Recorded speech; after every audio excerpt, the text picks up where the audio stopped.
आज धनुच्या स्कूलला होती सुट्टी, पण त्याची आज स्कूल युनिफॉर्म भेटणार होता, मग ते घेण्यासाठी मी चालले होते. खूप पाऊस पडला, त्यामुळे मला घरातून बाहेर निघायला पण खूप वेळ झाला. तिथं गेल्यानंतर धनुषला वाटलं की आपलं स्कूलच आहे, मग तिथे गेले गेले शांत मांडी घालून बसला होता. युनिफॉर्म घेतल्याच्या नंतर मग मी त्याला तिथंच घालून बघितला की व्यवस्थित बसतोय का नाही. पॅन्ट जराशी मोठी होती, आता ती अल्टर करून घ्यावी लागेल. दिवसभर माझी तब्येत बरी नव्हती, मग दिवस मी अख्खा झोपूनच काढला. संध्याकाळी फक्त खिचडी भात बनवला आणि किचनवरती सगळा असा राडा पडला होता.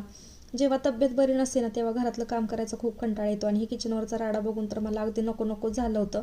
किराणा सामान आणलेलं ते पण भरून ठेवलं नव्हतं. मग म्हटलं आज जेवणात वेगळं काहीतरी बनवू म्हणून भेंडीची भजी बनवायला घेतली. मला भेंडी बनवताच येत नाही, पण खायला खूप आवडते. मग म्हटलं आज वेगळं काहीतरी ट्राय करता. मग भेंडी चिरून घेतली, त्याच्यावरती हळद, मीठ, चिकन मसाला टाकला. किचन किंग मसाला पण टाकू शकता, माझ्याकडे नव्हता. आणि आलं लसूण पेस्ट पण टाकायची होती, पण माझ्याकडे नव्हती. तुम्ही नक्की टाका. बेसन पीठ टाकलं, चवीपुरतं मीठ